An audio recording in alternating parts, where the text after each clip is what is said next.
RH centralisé, c'est quoi? Déjà, il faut noter cette option-là est disponible pour ceux qui ont plus de 2 abonnements chez nous, c'est-à-dire 2 entreprises ou 2 boutiques. Maintenant, pourquoi cette option-là est importante? Supposons que vous avez 2 entreprises ou bien 2 boutiques, mais il y a une seule entreprise ou bien une seule boutique qui gère le paiement des employés. Du coup, ce qui va se passer quoi? Tout employé ajouté sera redirigé vers, n'est-ce pas, la boutique qui gère les paiements des salaires des employés. Comment faire pour activer cette option-là? Vous allez venir au niveau de paramètres. Si vous avez 2 boutiques, vous aurez cette option-là, ressources RH centralisées. Là, vous allez voir, comme on l'indique ici, activer la gestion RH centralisée, désigne une entreprise groupe qui gère les RH de toutes les autres. C'est-à-dire, une seule entreprise ou bien une seule boutique va gérer le paiement de tous les employés.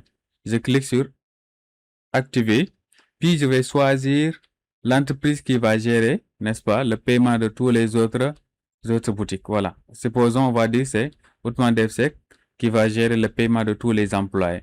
C'est beaucoup plus économique de prendre 3, par exemple, là, j'ai 3 entreprises, de prendre 3 personnes qui gèrent, n'est-ce pas, la partie RH. Là, en un clic, une personne peut pouvoir gérer le paiement de tous vos employés à partir d'une entreprise.